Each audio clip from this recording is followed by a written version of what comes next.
इदम श्री सद्गुरुवे नमः। जन्म शताब्दी पुस्तकमाला 66 भगवान और भजन का मर्म डे 7। परम पूज्य गुरुदेव की दिव्य प्रेम ऊर्जा को अंतस में अनुभव करते हुए स्वाध्याय का क्रम। मानसिक रूप से भावनाओं के साथ जुड़े हुए जप करते रहेंगे और इस संपूर्ण विश्व की ओर एक नजर करेंगे। देखिए अपने चारों तरफ जहां जहां देख सकते हैं देखिए। अगर खुली आंखों से दायरा छोटा है तो बंद आंखों से पूरे विश्व ब्रह्मांड को देखिए। अपने मोहल्ले को देखिए, अपनी गली को देखिए, गांव को देखिए, शहर को देखिए, महानगरों को देखिए, देशों को देखिए, इंडिया के बॉर्डर को देखिए, फिर अलग अलग देशों को देखिए। सारे सब तरफ जहां जहां बंद आंखों से तो हम पूरी दुनिया देख सकते हैं एक पल में। और हम देख पा रहे हैं इस समय देखिए। हर और कण कण में केवल मेरा इष्ट है। ये सारा विश्व ब्रह्मांड केवल मेरा परमात्मा है।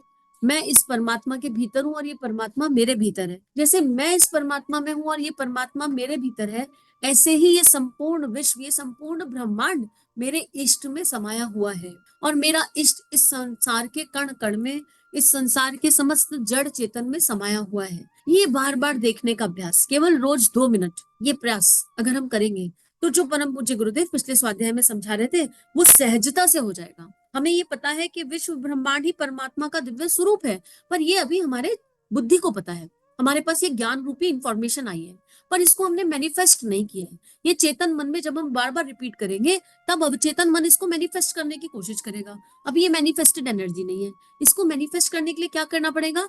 ये जो इंफॉर्मेशन कानों ने सुनी, इंद्रियों ने इस इंफॉर्मेशन को सुना या आंखों ने इसको पढ़ा, इसको जीवंत जीना पड़ेगा। और इसको जीवंत जीने के लिए एक छोटा सा 2 मिनट का मेडिटेशन रोज करना पड़ेगा, और करना चाहिए। उसको करके देखिए, और ना थोड़े दिनों में आप देखेंगे कि विद इन 40 डेज 2 मिनट रोज का इन्वेस्टमेंट, और विद इन 40 डेज एक ब्यूटीफुल फीलिंग रेडिएट होगी। आप देखेंगे कि आप जीवन में सहज हो गए हैं, आप और सरल हो गए हैं। आपकी जो देव शक्तियां हैं, जो देव प्रवृत्तियां हैं अंदर की, वो जागृत होने लगी हैं। और रिएक्शंस कम हो गए हैं, रिस्पॉन्स आने लगे हैं। क्योंकि अब हम जब बार बार ध्यान कर रहे हैं, बार बार खुद को ये बता रहे हैं, तो जब नॉर्मल जीवन में कोई घटनाक्रम घटित होगा, कोई भी एक ऐसी चीज आएगी जो हमें यूजली, जिस पर हम रिएक्ट करते थे, हमारा अवचेतन मन हमें उसी समय बताएगा कि इसमें तो परमात्मा है और ये परमात्मा के अंदर रहता है। तो जो हमारा थॉट प्रोसेस है, जो हमारे रिएक्शंस आते थे, वो कम हो जाएंगे। और हमें कुछ पल सोचने के लिए मिलेंगे कि now what is the right energy, मुझे इस सिचुएशन से कैसे डील करना है, मुझे इस सिचुएशन से कैसे बाहर आना है। तो ये अनुभव जन्य है, जितना करेंगे उतना ये समझ में आएगा।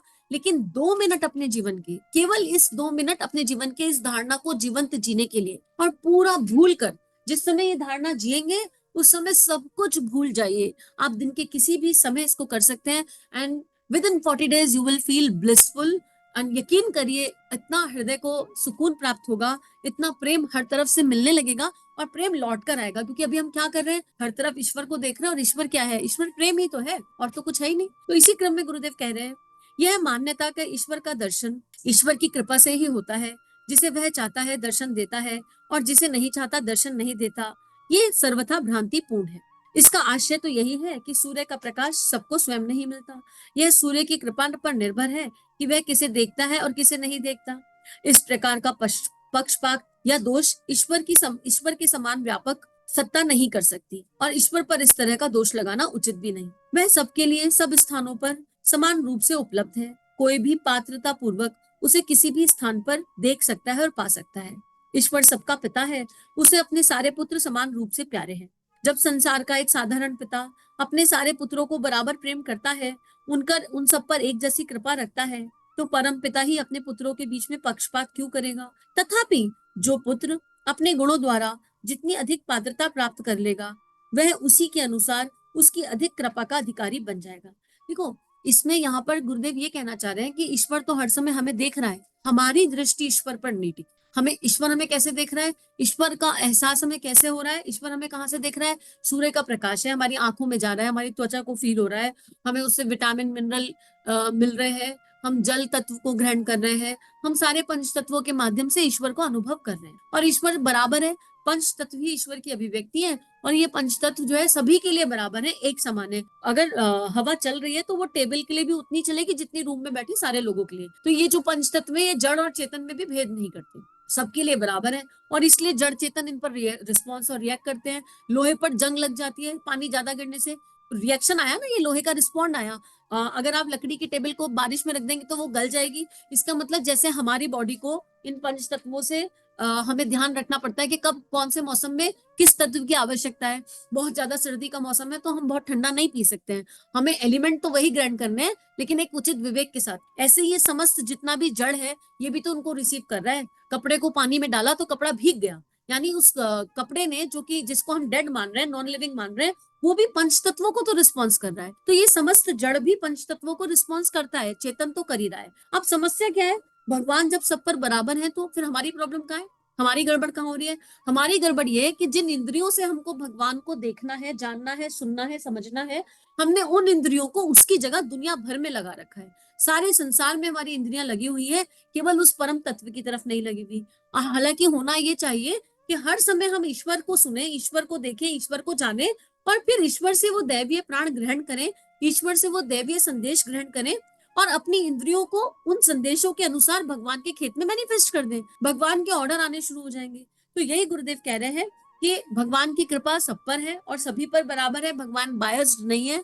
और इसलिए ये तो बिल्कुल ना सोचे कि उस पर कृपा ज्यादा और मुझ पर कम। इट इज ऑल अबाउट पात्रता, और पात्रता की डेफिनेशन केवल एक ही है कि जो कहा जा रहा है उसे करने का प्रयास, और समस्त इंद्रियों से उस ईश्वर का, उस परमेश्वर का चिंतन। और जब ईश्वर का चिंतन की बात आ रही है तो कर्म कांड की बात नहीं आ रही, 100 माला, 200 माला, 300 माला नहीं। ईश्वर का चिंतन मतलब उसके दैवीय गुणों का चिंतन। मेरा पिता कैसा है, मेरा पिता अगर ये क्वालिटीज लिए हुए है तो मेरे अंदर ये क्वालिटीज किस तरह आएंगी, गैपिंग कहाँ है। उस गैप को फुलफिल करने की एनर्जी अपने ईश्वर पर चिंतन करने की एनर्जी होती है, लेकिन केवल कर्मकांड करने की एनर्जी, ईश्वर पर चिंतन करने की एनर्जी बिल्कुल भी नहीं है। इसके लिए सुनिए उपासना, साधना, आराधना, ये किताब इससे पहले जो हमने पढ़ी थी उसको सुनिएगा तो उसमें और अच्छे से समझ में आएगा कि ईश्वर के चिंतन का सही तरीका क्या है। अब गुरुदेव आगे इसमें कह रहे हैं कि ईश्वर की न्यूनाधिक कृपा की बात यहाँ पर नहीं है, यह उसके जिज्ञासुओं की पात्रता की विशेषता है। उसका कृपा सागर तो सब ओर से परिपूर्ण है, सबके लिए मुक्त पड़ा है। जो जितना बड़ा पात्र लेकर आएगा उतना भर जाएगा। अपनी अपात्रता का दोष अपने पिता पर रखना उचित नहीं, ये अपनी अपात्रता का प्रमाण देना है। ईश्वर को अन्यत्र खोजने की अपेक्षा यदि उसे अपने अंदर खोजा जाए तो उसका दर्शन अधिक शीघ्रता से हो सकता है। मनुष्य के अंदर आत्मा का निवास है और वही आत्मा ईश्वर का केंद्र है। ईश्वर की अनुभूति, ईश्वर का निर्देश इसी आत्मा द्वारा प्राप्त होता है। मनुष्य की आत्मा ईश्वर का साक्षी भी है। उसकी जागरूकता में मनुष्य उन कर्मों से विरत रहता है जो ईश्वरीय विधान के विरुद्ध होते हैं। मनुष्य जब कोई अपराध या पाप करने को उद्यत होता है तो उसे अपने अंदर एक निषेध करती हुई आवाज सुनाई देती है। यद्यपि यह आवाज स्थूल रूप में नहीं होती तो भी सुनाई स्पष्ट देती है। देखो बात फिर वही आ गई ना, उसी ध्यान की बात आ गई जिस ध्यान से शुरू किया। 1 मिनट ऐसा ध्यान करके देखें कि सारा ब्रह्मांड, सारे ब्रह्मांड में वो ईश्वर है, और वो ध्यान हमें आंख बंद करके तो करना पड़ रहा है। तो आंख बंद करके जब ध्यान कर रहे हैं तो अपने भीतर के ईश्वर को देख पा रहे हैं। और इंद्रियों की गति की भी ना 2 अवस्थाएं होती हैं। एक अवस्था तो है कि पहले इंद्रियों से ईश्वर को देखा, और दूसरी अवस्था यह है कि अपने आप का पूर्ण समर्पण कर दिया और सारी इंद्रियों को ही भगवान को अर्पित समर्पित कर दिया। और अब ये मान लिया कि देह जो है बिना इंद्रियों की है। अब जब देह में इंद्रियां नहीं होंगी तो देह में प्राण ही नहीं रहेगा। नाक चली गई, सबसे पहले नाक चली गई तो सांस आनी बंद आ गई, सांस आनी बंद हो गई तो शव हो गए, जो शक्ति थी वो खत्म हो गई, शव हो गए, डेड बॉडी बन गए। अब पहले ये समर्पण कर दिया कि अब सारी इंद्रियां तुम ले लो, ये इंद्रियां ही खेल खेल रही है, तुम ले लो। और जब हमने समर्पण कर दिया तो भगवान को तो चाहिए यंत्र, भगवान को यंत्र चाहिए, तो हमारे इष्ट ही इंद्री बनकर हमारी देह में आकर बैठ गए। अब आंखों से कृष्ण को नहीं देखना, अब क्या होगा, कृष्ण रूपी आंखें ही संसार को देख रही है। ये एक दूसरी अवस्था है, इसका अभ्यास प्रयास भी बड़ा दिव्य है। अब कानों से कृष्ण को नहीं सुनना, अब मुझे कुछ सुनाई नहीं आता, कान ही कृष्ण हो गए, और जो कृष्ण सुनना चाहते हैं कृष्ण वो सुन रहे हैं, और जो कृष्ण सुन रहे हैं उसके आधार पर जो एक्टिविटी कृष्ण को करनी है देह से या मेरे इष्ट को करनी है वो अपने आप हो रही है। Things get auto pilot, auto pilot mode पर सब कुछ होने लगता है। माँ मीरा के जीवन की झलकियों को देखेंगे और गहराई से जानेंगे, समझेंगे, तो वहां यही पाएंगे कि मीरा रही नहीं गई थी, गिरधर ही गिरधर हो गए थे, समस्त इंद्रियां गिरधर हो गई थी। तो वो आवाज साफ साफ सुनाई देती है जब हम इस यात्रा पर चलते हैं। और ये यात्रा फिर चलने की यात्रा है, करने की यात्रा है, ऐसे नहीं समझ में आएगी। लेकिन इतनी बात पहुंच रही है ना हम तक अगर, तो भगवान चाहता है कि हम ये अभ्यास प्रयास करें, ये भी निश्चित है। पाप को उदत मनुष्य स्वयं अपने आप को तो मना नहीं करता है, और ना ही कोई दूसरा उनके भीतर बैठा होता है जो उसे इस प्रकार मना करे। तब यह आवाज किसकी होती है, जो अंतर से आती है? निश्चय ही यह आवाज आत्मा की होती है। परमात्मा का केंद्र होने से, उसका प्रतिनिधि अंश होने से वह जीव के कर्मों पर पहरा देने के लिए सदा जागरूक रहता है। जो ही मनुष्य कोई अपकर्म करने पर उतारता है, यह तुरंत उसे टोक देता है। इसके विपरीत जब वह कोई सत्कर्म करता है तो उसको शक्ति, साहस, उत्साह, प्रसन्नता प्रदान करता है। आत्मा को यह कर्तव्य ईश्वर की ओर से सौंपा गया है कि वह उसके बच्चों को, मनुष्य को दुष्कर्म से रोककर सत्कर्मों में प्रवृत्त करे। संसार का पिता बड़ा दयालु और करुणा का सागर है। वह नहीं चाहता कि उसकी सृष्टि के प्राणी मात्र में सर्वश्रेष्ठ प्राणी मनुष्य अपने अपकर्मों द्वारा दुख एवं यातनाओं का भागी बने। उस दयालु की सदैव ही यह इच्छा रहती है कि मनुष्य उसी तरह सच्चिदानंद स्वरूप बन जाए जिस तरह वह है। आप अकेले ही कर्मा कर्म का बोध कर सकना मनुष्य के लिए सहज नहीं। इसलिए उसने सहायता के लिए ईश्वर को यह कार्य सौंप दिया।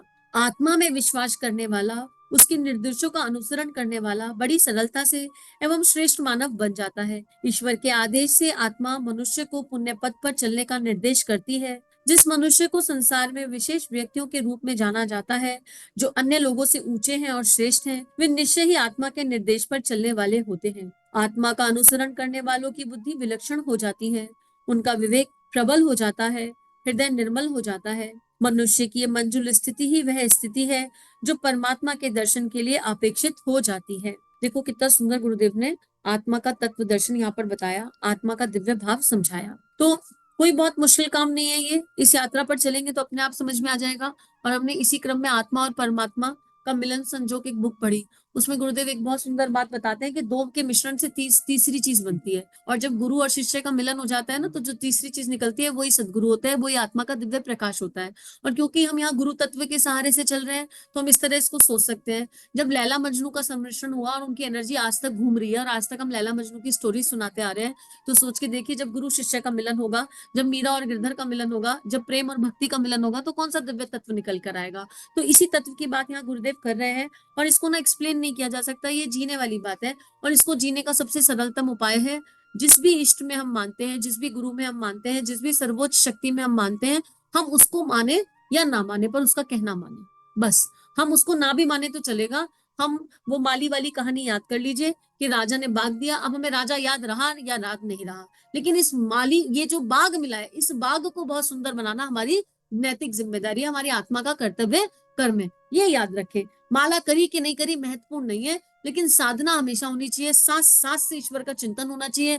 ईश्वर का मतलब वो दिव्य गुणों का चिंतन होना चाहिए। ईश्वर की अनुभूति किसी एक रूप में नहीं होती, वह किसी ऐसे सदरूप में हो सकती है जिसको मनुष्य सबसे अधिक चाहता है, प्यार करता है।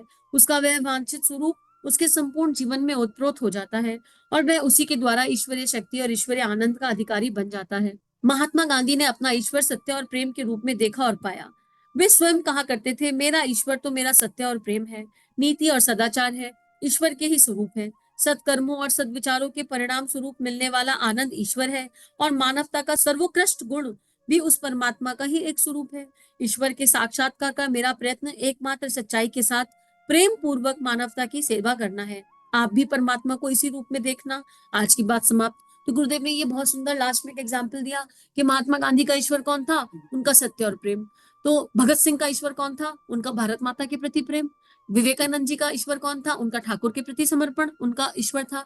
ऐसे ही जितने भी हम ऋषियों को, संतों को देखेंगे, हम ये पाएंगे कि उन्होंने एक किसी क्वालिटी को पकड़ लिया, गुरु के सानिध्य में एक शक्ति को पकड़ लिया, और उसी शक्ति को पूर्ण रूपेण मैनिफेस्ट कर दिया, वही इसका ईश्वर बन गई। परम पूज्य गुरुदेव का ईश्वर कौन है, गायत्री माता, गायत्री मंत्र। उन्होंने गायत्री मंत्र से सब कुछ पा लिया, गायत्री मंत्र से वो हमको बांटते आ रहे हैं, और वो उस खजाने से जुड़े हुए हैं।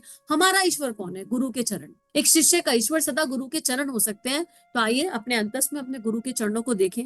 गुरु के चरणों से निकलने वाला ये दिव्य प्रकाश हमको समस्त ब्रह्मांड का दर्शन करा रहा है, और इस समस्त ब्रह्मांड में हमको कोई पराया नजर नहीं आ रहा, क्योंकि अब हम गुरु के चरणों से निकलने वाले प्रकाश से सर्वत्र देख रहे हैं। और इसी भाव के साथ 2 मिनट नित्य बिताएं इस दिव्य परमात्मा, इस ब्रह्मांड रूपी परमात्मा के दर्शन करने के लिए। इसी के साथ ये पुस्तक भगवान के श्री चरणों में अर्पित समर्पित आज ये स्वाध्याय पूर्ण हुआ, जन्म शताब्दी पुस्तक माला 66 का। सभी को बहुत बहुत आभार। सभी का जीवन ईश्वर के सानिध्य में मंगलमय है। चलिए समाज में कुछ अच्छा बांटें। अगर ये भावनाएं आपके अंतःकरण को स्पर्श कर रही हैं और आपका परिवर्तन हो रहा है, तो इन भावनाओं को विश्वव्यापी बना दीजिए। चैनल को लाइक कीजिए, सब्सक्राइब कीजिए और वीडियो को पूरी दुनिया में फैला दीजिए। ताकि ऋषियों की और संतों की लेखनी से जन जन का जीवन बदल सके। जय हिंद, जय भारत।